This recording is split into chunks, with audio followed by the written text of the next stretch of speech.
Hello ladies and gentlemen, and welcome back to my channel for another Bandai Tamashii Nations S.H.Figuarts Dragon Ball Z figure unboxing and review video. Now today we are taking a look at Dodoria. I personally have been super excited to get this guy in. He's a big beefy figure, and now that we've received him, it means we're getting closer and closer to completing the core cast of characters from the Namek saga. We do still have quite a few more to go, but this is one that I have been super excited about getting in. Now, I got mine from toyswonderland.com. Link for that is in the description below. They have 12-month installment plans and a points-based reward system. What we are going to do now, though, is get the box laying flat in the light box and do the unboxing. Here, of course, we have the box art, and it's done in the usual S.H.Figuarts Dragon Ball style.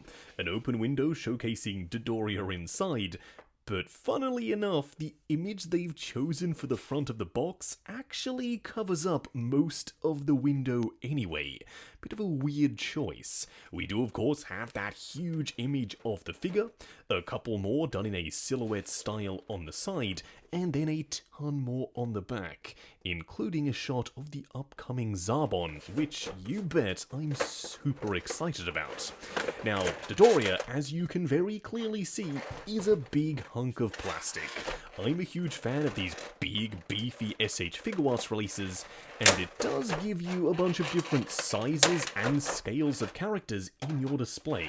So it's not just all the same human-sized people, you do have a ton of variety. And this guy is a very interesting shape. More on that though a little bit later on. What we are going to do now though is get all of the accessories laid out in the light box and take a closer look at everything he comes with. Here we have all the parts and pieces, and as you can see, Dodoria doesn't come with a ton of stuff. No display base and no effect pieces.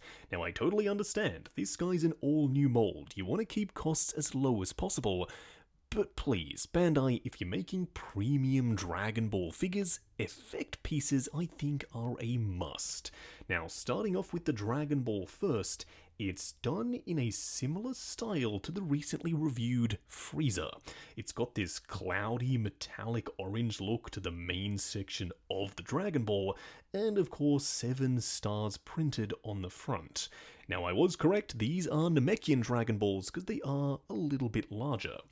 Now the only other parts and pieces you get come in the way of hands and head sculpts. They are relatively simple, all the nails are painted, but they are sculpted quite nicely with details on the back of the fingers there. Now the head sculpts, don't worry, you will see all 3 on the figure a little bit later on. They have a very unique gimmick.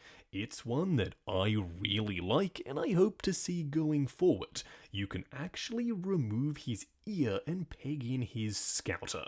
You will see that scouter on all 3 of these head sculpts.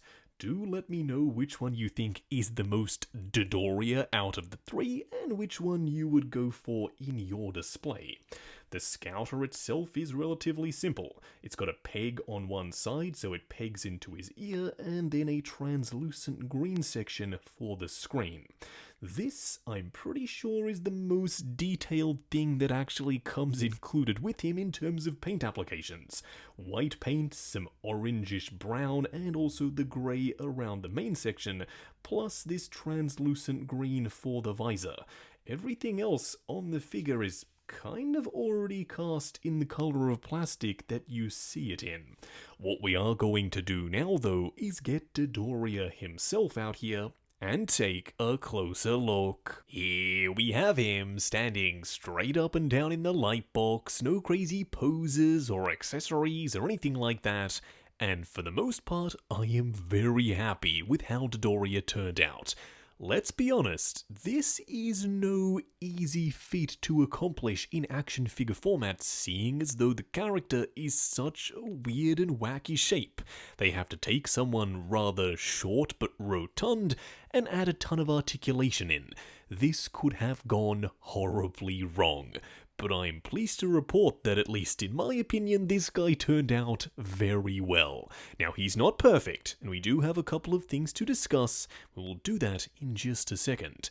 He does look the part. The colors are nice and vibrant, they do look anime accurate, but he also doesn't have a ton of paint to speak of.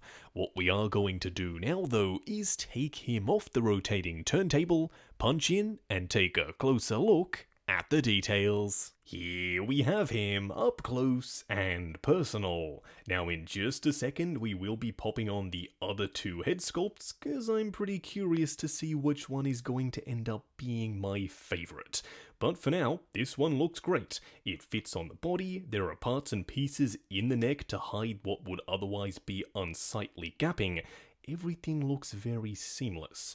Speaking of seamless, if you do want to remove the scouter and peg in his ear, yes, there is a little bit of a shadow cast by where it pegs in, but it looks really good. If you weren't looking for that seam, you probably wouldn't even know that his ear could be detached. Now, before we talk about the sculpt work and the paint applications, I do want to talk about the body and the proportions. From the front, he looks great. He looks exactly like how I would expect Dodoria to look in action figure format. But from the side, is it just me, or is he way too flat? I was expecting him to be a lot more rotund. Maybe they've done it this way to minimize on how much plastic actually has to be used. I have to go back and watch the fight scenes with Dodoria in them again just to see if he's drawn as slim or as 2D as he presents here. Cause front to back, there isn't much to him, but side to side, there definitely is. Plus, his legs sit at a very wide stance, so it makes him look a little bit goofy. But if you get him in the right poses, he will look just fine, as long as you're not showing him from the side. Now, in terms of paint applications, they are relatively few and far between. The pink is already molded in pink plastic, the glossy blue sections are of course molded in glossy blue, and the same thing can be said for the white and the dark blue sections. The only parts that I can tell have been painted are these matte brown sections. And Bandai, if you're going to the effort to sculpt in these lines and then put paint over the top, you may as well put a dark brown wash in said lines. Now, yes, when the shadows hit them, they work just fine, but I would have liked to have seen just a little bit more detail because everything else is so darn smooth. He also has some very unique gimmicks. These shoulder pads can move up out of the way, as you would expect from this Saiyan-style armor, and when you crunch him forward, you can see a massive crevice along the back. But that does mean you get a ton of range. I would have loved to have seen a gap or filler piece come down and cover up this section here, but I understand. Once again, they wanted to save on plastic. This guy is a brand new mold, and he's a very big one at that. But if you're wondering what he looks like wearing the other head sculpts, this one works really nicely. He's either very angry or he's in serious pain. Either way, both work for Dodoria. Now you can remove the scouter and peg in the ear just like you saw with the other head sculpt, and now he's got ears on either side. I really like this one, but I don't know that I could say it's my favourite, so trying out the third option. Oh yes, that is more like it. This is my favourite. He's evil, he's maniacal, I mean just look at that grin. You can of course peg in his ear, which means that his other eye is now exposed, which makes the expression all the more appealing. I really like the way this looks for him. In my display, this is absolutely the expression he's going to be wearing, but do let me know down below which expression is your favourite. Now for a quick side-by-side comparison, here we have Dodoria alongside Saiyan Armor Vegeta, which just happens to be my all-time favourite look for him, and as you can see, Dodoria is taller and he's significantly wider. There is a lot of plastic in this figure. Now, yes, he is potentially a little bit weirdly proportioned, but standing next to Vegeta, I think it works perfectly. If you want to have these two squaring off in the display, yeah, I think you're going to have no issues whatsoever pulling off some badass poses. Next up, here we have him alongside Lord Frieza. This just happens to be the first form version. Now, I was tempted to have him out of the pod, but I think this size comparison makes more sense. And it just reminds me how good this first form Frieza figure is. These two look great together. I cannot wait to finally get in that Zarbon. Fingers crossed it doesn't take too long for him to come out, because having all three of these figures displayed together is going to be awesome. Just going over articulation. Now, bear in mind this is my personal copy of the figure, so I'm going to be a little bit more careful. I'm sure when you get yours in hand, you can push the joints slightly further than I am willing to go. Now, starting off with the head sculpt, it is on multiple joints, looking forward and back, swivel and then pivot side to side. The arms will go up to there, they will go forward and back, and the shoulder pads are articulated so they will move out of your way. You have a butterfly joint at the shoulder that also hinges up and down, swivel at the bicep, a double bend at the elbow that gets you past 90, plus a double ball peg for the wrist. The torso does crunch forward and back, but it does expose a rather large gap when you have it all the way forward, swivel and then pivot side to side. The waist will also swivel and pivot side to side, and you do get a little bit of crunch, although due to the shape of him, it's kind of hard to make use of that particular joint. The legs will go forward to there, they will go out to there, swivel at the upper thigh, a double bend at the knee that almost gets you to 90, a double ball peg for the ankle, plus, of course, toe articulation. Just wrapping up on the Bandai Tamashii Nations S.H.Figuarts Dodoria.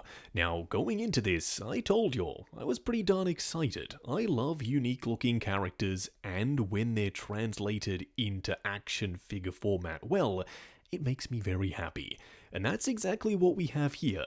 He isn't perfect, and let's discuss the cons first. Now, this could be anime accurate. It's been a very long time since I've seen Dragon Ball Z, but he's very flat, almost two-dimensional looking from the side. They could have made this choice to make him a little bit easier to stand perhaps, or to save on plastic, or maybe it's just super accurate to the source material. Either way, I was expecting him to be a little bit more fleshed out, slightly more rotund. I also would have loved to have received a couple of effect pieces. I mean, this is Dragon Ball Z we're talking about. Effects are kind of the thing that you would expect to come with Dragon Ball Z figures. I also would have loved to have seen a little bit of shading on the pink sections, on the armor, as well as in the crevices on those matte brown pieces. Everything is kind of already molded in the plastic and the color that it's supposed to be in, so there's almost no paint to speak of. Does that mean he's a bad figure? No, not really. I still really enjoy the way he looks, and he does look like a proper animated character. So if that's the aesthetic they're going for going forward, then yes, this guy fits the bill. I love the swap out head sculpts, they are super expressive and very Dodoria, and the fact that you can remove the ear and peg on the scouter, oh yes, that is a very classy touch. Plus, the articulation is way better than I was expecting for a character as bulky as this guy is. So at the end of the day, as I said, I'm still very happy to add this guy to the collection. Now, I got mine from toyswonderland.com. Link for that is in the description below. They have 12-month installment plans and a points-based reward system. While you're down there, why not check out the link to 6 Scale Network, the Facebook group. Come along, chat figures, share photos of your collection, and of course, see what's coming up next on the channel. Like, comment, and subscribe, and we'll catch you in the next video.